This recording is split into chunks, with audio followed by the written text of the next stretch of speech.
Hello, my name is Vincent Fournier, and I have been a portfolio manager at Claret Asset Management since 2002. This video is part of a series created for clients at Claret Asset Management as an overview of the markets in 2020 and how we view things going forward in 2021 and beyond. I'll be moderating a panel covering some of the hot topics and hot trends in investing. I would like to introduce my three panelists for the next portion of the meeting, who we have referred to as the up-and-coming generation at Claret. So we have Alexandre Langevin and Christopher Kovalchuk, who have joined Claret as part of the Claret Rotation Program. This training program involves working in all departments at Claret. After graduating from this program, Alexandre Langevin, you have been drafted by Alain Chung's team. Christopher Kovalchuk, you joined William Kovalchuk's team because you two have a certain affinity. Well, welcome. Maxime Dubé, 5 years ago, you joined Claret as a financial analyst during a university internship program. We quickly discovered in you the qualities and interpersonal skills necessary for the job of portfolio manager, and Jean-Paul added you to his team. Maxime, welcome. Gentlemen, we are here to answer our clients' question. So without further ado, let's go to it. Dear clients, many of you have expressed an interest in us talking about possible addition of technologies and forward-looking industries to our investments. And to talk about such sexy topics, what a better way to turn to Claret's next generation.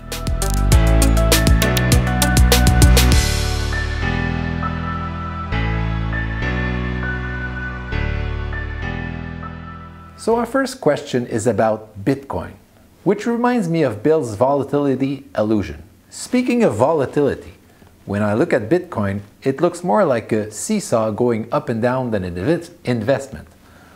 What is a Bitcoin? Each Bitcoin is basically a computer file which is stored in a digital wallet application on a smartphone or computer. People can send Bitcoins or part of one to your digital wallet, and you can send Bitcoins to other people. Every single transaction is recorded in a public list. It's called the blockchain. This is what makes it possible to trace the history of Bitcoins to stop people from spending coins they don't have or making copies and undoing transactions. You can use Bitcoin to buy products and services, but not many shops accept Bitcoin, and some countries have banned it altogether. Well, Vincent, there's basically three ways you can get a Bitcoin. The first is you use your actual real money to buy one, which is kind of ironic. The second is you can accept them for providing a service or selling goods to someone and let them use Bitcoin as an option to pay you. And the third way is it can be created using your computer. Well, in order for the Bitcoin system to work, people need to contribute their computing power to process transactions for everybody. The computers are made to work out these incredibly complex mathematical problems. And occasionally, as a reward for solving these problems, they're rewarded with a Bitcoin. Now, people have set up these incredibly powerful computers with the purpose of just getting these Bitcoins. This is called Bitcoin mining. So if you started today and you want to go into Bitcoin mining, it could take you years before you got a single Bitcoin because you're in competition with all these people who have extremely powerful computers. You could end up spending more money on electricity than the value of the Bitcoin you end up receiving. Well, the simple answer is because it's increased in perceived value. The rise in popularity of Bitcoin is because people are afraid of all the printing the central banks continue to do, and fear that the money they have is not going to be able to buy what it used to. This might one day be referred to as the Great Devaluation. Well, the real answer on how to look at Bitcoin and its intrinsic value is no one really knows. The creators of Bitcoin have two ways that they want you to look at it. The first is as a store of value.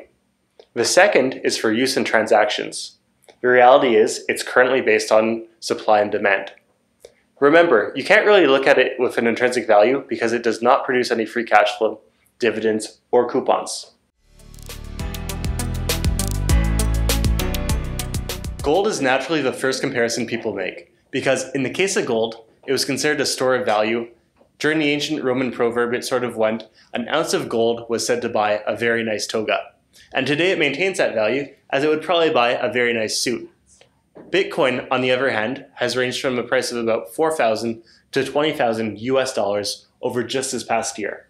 So at the start of the year, it was buying you a very nice bespoke suit, and now at the end, it's buying you an entire new wardrobe. Its purchasing power changes by the hour.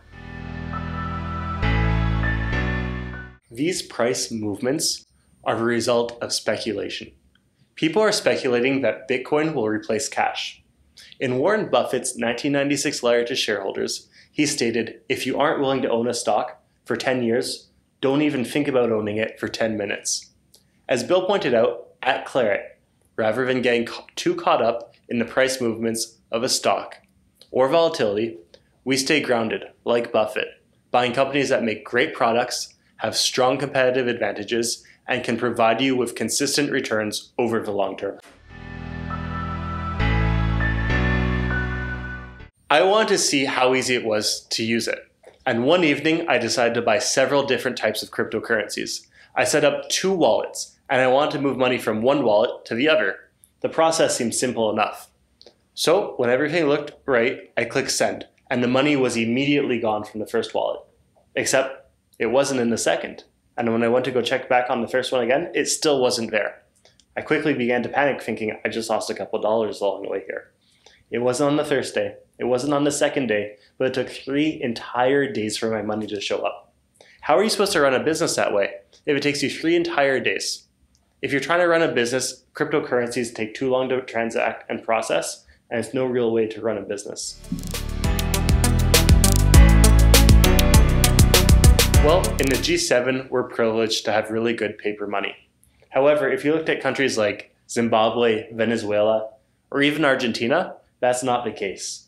They face the risk of rampant inflation and currency devaluation. In the case of Argentina, let's say, their currency is so unstable that their citizens will take a ferry to Uruguay to go buy motorbikes, bricks, or anything that has a better chance of retaining its value, because no one trusts that $1 today will be able to buy a loaf of bread tomorrow. Well, Bitcoin has been the most popular because it's been around for such a long time now.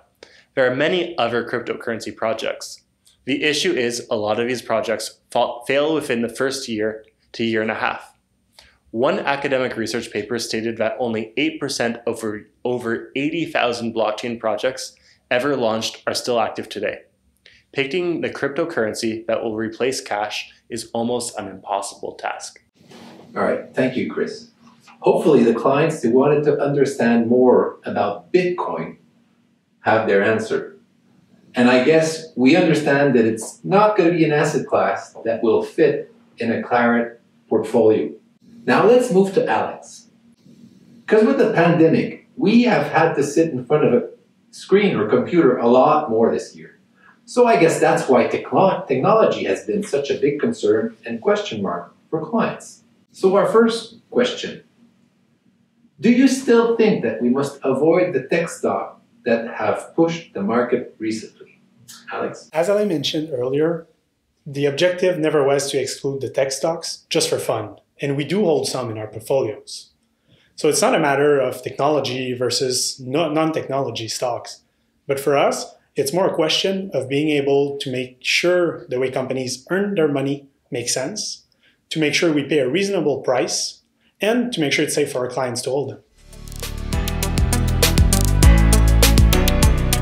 That's where the difference of our portfolio with an equal weight tendency helps to reduce the risk and keeps the portfolio diversified. Let me explain. If we fully abide to the rules, having an equal weight portfolio means that we hold all the securities in equal parts. In reality, that's not always the case, but we would not end up with 5 stocks taking up a third or a quarter of our portfolio. Precisely. For those who read our latest quarter-end letters, we mentioned that those 5 stocks were now 25% of the S&P 500. That index is widely regarded in the US and is made up of the 500 largest publicly traded companies. This index is market weighted, which means that the bigger a company is, the more place it will take in the index. In our opinion, holding 25% of our portfolios in those 5 stocks increases the risk way too much and does not represent a good diversification. That's why I mentioned that we do hold some of these stocks in our portfolios, but definitely not in the same proportions than the market.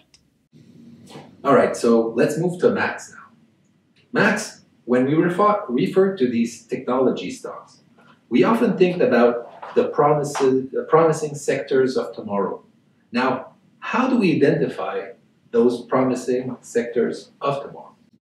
In fact, finding the industries of tomorrow is the easy part. It's easy to see the big trends around the world if you keep up to date. For example, back in the early 2000s, we knew that the internet was going to change our lives. We also knew, to some extent, that smartphones were going to change the world. Well, the risk is to try to draw a simple conclusion like this company is a great investment because it has a great product that is going to change the world, and using this reason to justify against every other argument. Okay, nobody knows what could happen. BlackBerry, for example, held 37% of the market share in the US in 2010, practically went bankrupt in 2013, 3 years later. Okay, and if you're trying to bet on an entire sector that seems promising, it's not as easy as it sounds. Even if we are all using internet today, maybe even more than we thought we will, that did not stop the bubble from bursting. What we observe is that very often, the big winners of a new technology or a new remedy, for example, are the users, not necessarily the investors.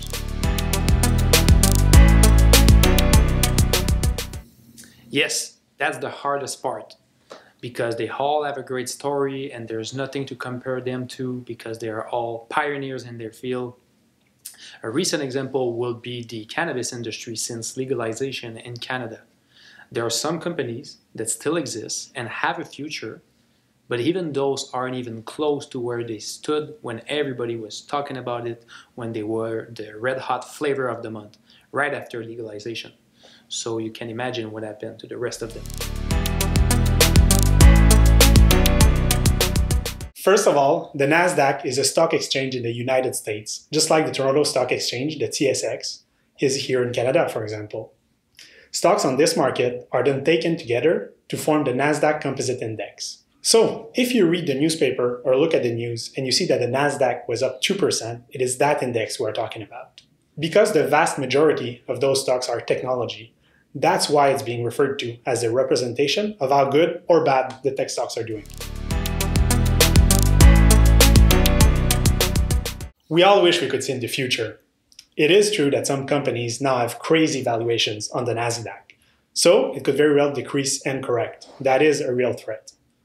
If we look back at the 2000 bubble, it did happen to Microsoft, before it changed their model, as Alain explained, and to the NASDAQ in general. From their peak in the year 2000, right before the bubble burst and they corrected, it took 15 years for both to go back to the same levels in 2015. However, the reality is that it all comes down to the price we pay for the stocks. Some stocks were too expensive back then, so you can greatly mitigate your risk when you first look at the price you pay versus what you get in return. And that is precisely part of our strategy here at Claret. Okay, so just to make sure that we're all on the same page here, in investment we refer to a bubble when the value of companies is so inflated that it is ready to burst. Okay?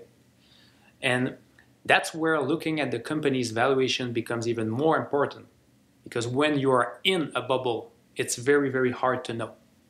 But you have to rely on an extraordinary growth rate for the next 10 years to explain the price of a stock today, then perhaps you need to be careful. It doesn't mean that the price of the stock can go up. It means that if something doesn't go as planned, things can get ugly. Betting against it in the long term would be betting against the perspective of better and more technology in our society. I think we can all agree that technology in general is here to stay and will keep improving. For example, The smartphones we possess at the moment will not be the same in 20 years. As Max mentioned a few moments ago, it was hard to imagine a world without those BlackBerry phones a few years back. So for those stocks in the NASDAQ that have benefited from the pandemic, we still need to make sure that first, they can earn money in a sustained fashion, and second, they will still be profitable if things go back to normal. Because we apply this in our strategy and we do not pay crazy prices for the stocks we pick, that's why we think we should not let this affect our portfolios too much at the moment. Well, for consumers, we believe it's going to be great. Okay, so you can imagine you get home, you plug the car in, no need to fill up the gas tank, fewer repairs. We all agree that we are going towards a world with more electric cars on our road. Now, with that being said, for the investors, it's a lot less obvious trying to figure out which technology is going to win and which company is going to benefit from it. So when people are talking about electric cars, most of the time they are referring to battery-powered cars, like Tesla. But this is not the only technology that's out there. There's also hydrogen-powered cars. There are fewer, but still there are some. So the difference is in the name. Both ultimately produce electricity, except that the hydrogen car doesn't need batteries to run. The car uses hydrogen, which, on contact with oxygen, creates the electricity needed for the car to run. It's a little bit more complex than that, but the general idea is that there is no battery in the hydrogen car, and thus it seems to be a better solution for the environment. So we decided to look back in the past to see if this technology was really that new, and here's an interesting story that we found. The name of the company is Ballard Power, and it's a Canadian company, so some of our clients might remember it because it was quite popular at the time. It went public in 1993 at $2.70. The company held several patents related to the hydrogen-powered cars, like Nikola. Ford and Mercedes had invested $500 million each in the company, so you get the point. People were very, very excited about the technology. So the stock went up all the way to $210 in 2000, so 7 years later, about 100 times the price of the IPO. And at that point, the company was worth about $18 billion. The three co-founders were gone, and it was now a marketing guy that was managing the company. They did. They had roughly 50 million in sales in 2000.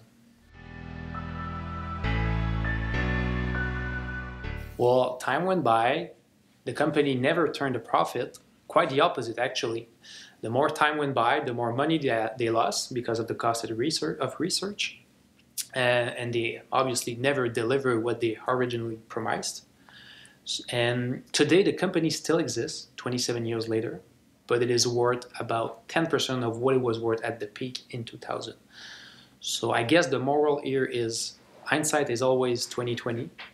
Things are easy to see, but remember that in 1993, hydrogen was already the future. So I think the conclusion here is clear. Technology or not, investors that focus on cash flow will have a better chance of success in obtaining their investment goals, whether they opt for a volatile or a conservative portfolio. Thank you very much, Christopher, Alexandre, and Maxime. And thank you at home for watching this series. We hope that all of your questions have been answered. If you have any follow-up question, please reach out to us and book a time to talk.